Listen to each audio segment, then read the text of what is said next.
Holland Visweswara Rao operation Sindoor సందర్భంగా జరిగినటువంటి secret ఇష్యూస్ని Trump బయటపెట్టేశారు.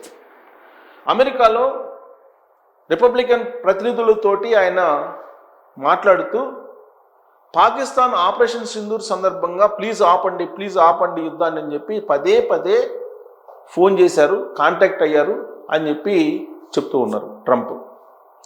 దాదాపు 60-70 సార్లు రిక్వెస్ట్ చేసింది పాకిస్తాను, ఆపరేషన్ సింధూర్ని ఆపండి, భారతదేశం యుద్ధాన్ని ఉధృతం చేస్తుంది, భారీగా నష్టపోవాల్సి వస్తుంది పాకిస్తాన్ అని చెప్పి వేడుకున్నారు. అందుకే ఇన్వాల్వ్ అయ్యి ట్యాక్సెస్ పెంచుతాను, మీరు యుద్ధాన్ని ఆపండి అని చెప్పేసి నరేంద్ర మోడీ గారికి చెప్పానని చెప్పి ట్రంప్ చెప్తున్నారు. అందుకే చాలా కాలం నుంచి ఆయన అనేక సందర్భాల్లో ఆపరేషన్ సింధూర్ అంటే పాకిస్తాన్ భారతదేశం మధ్య యుద్ధాన్ని ఆపింది నేనే అని చెప్పి చెప్తూ ఉన్నారు. అంతేకాదు ఆయన ఎక్స్ ఖాతాలో ట్రూత్లో ఆయన యుద్ధాన్ని ఆపుతున్నట్టు ముందు ప్రకటించింది ఆయనే. సో ఇప్పుడు ఆయన అదే చెప్తున్నారు. అది చెప్తూ మరోవైపు అనధికార యుద్ధాన్ని భారతదేశం మీద ఎక్కుపెట్టారు ట్రంప్. 500% దిగుమతి సుంకాన్ని విధించబోతున్నాము కొన్ని దేశాల మీద, దాంట్లో భారతదేశం కూడా ఉందని చెప్పి బాంబు బెల్చారు ట్రంప్. మరి ఇలాంటి పరిస్థితుల్లో భారతదేశం ఏం చేయాలి? భారతదేశం అమెరికాకు సంబంధించిన ప్రొడక్ట్స్ని దిగుమతి చేసుకోవట్లేదు అనేది ట్రంప్. వ్యవసాయ ఉత్పత్తుల్ని దిగుమతి చేసుకోవాలనేది వాళ్ళ డిమాండ్. అసలు రహస్యం అది. పైకి మాత్రం రష్యా నుంచి ఆయిల్ కొనుగోలు చేస్తున్నారు, అందుకే భారతదేశం మీద మేము ఇంపోర్ట్ డ్యూటీస్ వేస్తున్నామని చెప్పి చెప్తున్నారు. అది కాదు. పాడికి సంబంధించినటువంటి ఉత్పత్తుల్ని దిగుమతి చేసుకోవాలి భారతదేశం అమెరికా నుంచి. అలాగే వ్యవసాయానికి సంబంధించినటువంటి ఉత్పత్తులను కూడా దిగుమతి చేసుకోవాలి. జన్యుపరమైనటువంటి విత్తనాలను కూడా దిగుమతి చేసుకోవాలి. ఇది ఆంక్షలు. ఇది కనుక చేస్తే భారతదేశంలో ఉండేటువంటి వ్యవసాయం, పాడి పరిశ్రమ భారీగా దెబ్బతినేటువంటి అవకాశం ఉంది. అందుకే ట్రంప్ దెబ్బకి లొంగకుండా నరేంద్ర మోడీ గారు ఆచితూచి అడుగులు వేస్తున్నారు. ఎంత ట్రంప్ ఎన్ని వ్యాఖ్యలు చేసినప్పటికి కూడా మౌనంగా భరిస్తూ ఉన్నారు. దీన్ని నరేంద్ర మోడీ గారికి చేతకంతనం అని చెప్పి రాహుల్ గాంధీ గారు లేదంటే కాంగ్రెస్ పార్టీకి సంబంధించిన లీడర్లు ప్రస్తావిస్తున్నారు అనేది కొంతమంది దౌత్యవేత్తలు అలాగే బీజేపీలో ఉండేటువంటి సీనియర్లు భావిస్తూ ఉన్నారు. దౌత్యపరమైన అంశాలను కొన్నింటిని బయట పెట్టకూడదు, అలాగే కొన్నింటిని బయట పెట్టాలి. నరేంద్ర మోడీ గారు ప్రజెంట్ అదే చేస్తున్నారు అనేది బీజేపీ నేతలు చెప్తున్నారు. కానీ పైకి చూసేటువంటి వాళ్ళకి ఇన్ని సందర్భాల్లో ఇన్ని రకాలుగా ట్రంప్ నరేంద్ర మోడీ గారి గురించి భారతదేశం గురించి మాట్లాడుతుంటే నేరుగా ఎందుకు నరేంద్ర మోడీ గారు మాట్లాడలేదు అనేటువంటి ప్రశ్న వినిపిస్తూ ఉంది.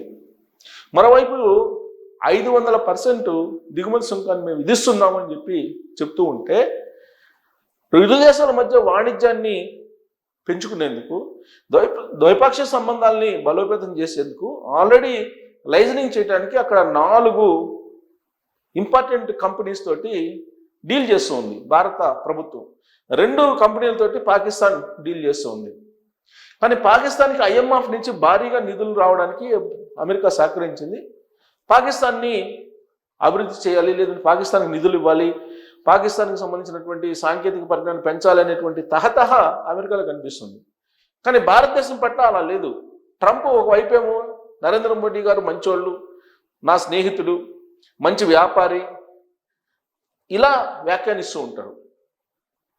నరేంద్ర మోడీ నన్ను సంతోషపెట్టడం లేదు, నేను అన్హ్యాపీగా ఉన్నానని తెలుసు అని చెప్పి ఆయన చెప్పినటువంటి వ్యాఖ్యలు మొత్తం ప్రపంచవ్యాప్తంగా వినిపించిన తర్వాత వెంటనే 500% దిగుమతి సుంకాన్ని పెంచుతూ ఒక రకంగా ఆర్థిక యుద్ధాన్ని ప్రకటించారు భారతదేశం మీద ట్రంప్. మరి ఇలాంటి పరిస్థితుల్లో ఏం చేయాలి భారతదేశం? ఇప్పుడేమో రష్యాకి అమెరికాకి మధ్య ఉద్రిక్త వాతావరణాలు నెలకొంది. అట్లాంటిక్ సముద్రంలో ఎప్పుడు ఏం జరుగుతుందో తెలియనటువంటి సిచ్యువేషన్. రష్యాకి భారతదేశానికి బలమైనటువంటి బంధం ఉంది, అనాదిగా ఉన్నటువంటి బంధం, వాణిజ్య బంధం కానీ, సాంకేతికపరమైనటువంటి బంధం కానీ, లేదా సాంస్కృతిక బంధం కానీ, మానవీయ బంధం కానీ, ఇన్ని రకాలుగా రష్యాకి అలాగే భారతదేశానికి ఉంది. రష్యా నుంచి ఆయిల్ని దిగుమతి చేసుకుంది భారతదేశం. చేసుకుంటూ ఉంది కూడా. అది కూడా డాలరేతర లావాదేవీలు జరుగుతున్నాయి. ఇది నచ్చట్లేదు ట్రంప్కి. ఆ కారణం చేత భారతదేశాన్ని టార్గెట్ చేశాడు ట్రంప్. భారతదేశం కనుక ఆయిల్ కొనుగోలు చేయకపోతే రష్యా నుంచి ఉక్రెయిన్ మీద యుద్ధాన్ని ఆపేస్తుంది రష్యా అనేటువంటి ఆలోచనతోటి ట్రంప్ ఉన్నారు. నేరుగా రష్యాని ఢీకొనలేక భారతదేశం మీద భుజం మీద తుపాకీ పెట్టి రష్యాని కాల్చాలనేటువంటి ప్రయత్నం అమెరికా చేస్తూ ఉంది. ఇలాంటి పరిస్థితుల్లో భారతదేశం ఏ స్టెప్ తీసుకోవాలి అనే దాని మీద ఆచితూచి అడుగులు వేస్తున్నటువంటి సందర్భం. అక్కడ అట్లాంటిక్ మహాసముద్రంలో ఆయిల్ ఓడల్ని అంటే నౌకల్ని, ఆయిల్ నౌకల్ని అక్కడ ఆపేసింది అమెరికా, రష్యాకు సంబంధించినటువంటి నౌకని.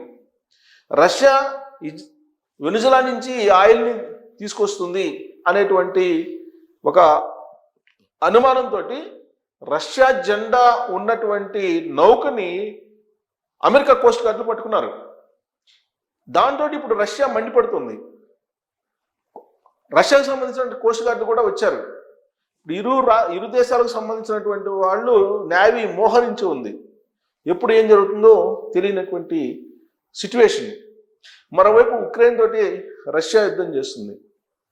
ఇంకొక వైపు చైనా రష్యాతోటి స్నేహంగా ఉంది.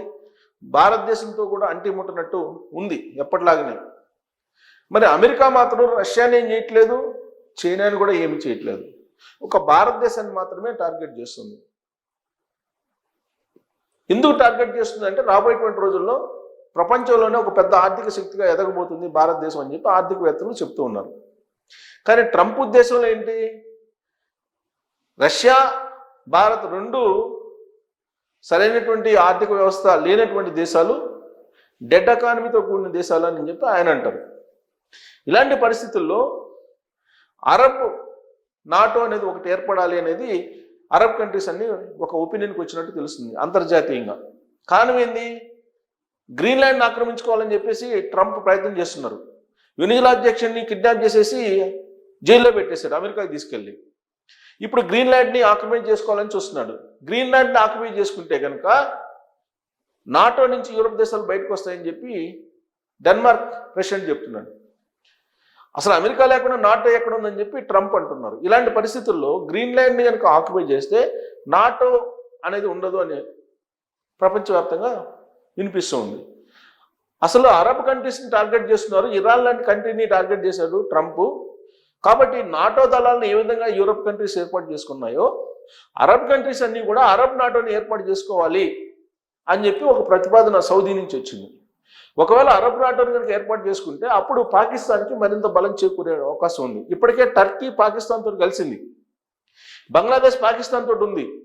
సో అరబ్ కంట్రీస్ అన్నీ కూడా ఒకటి అయి నాటో అరబ్ నాటోని పెట్టుకోవాలని చెప్పి చూస్తున్నారు.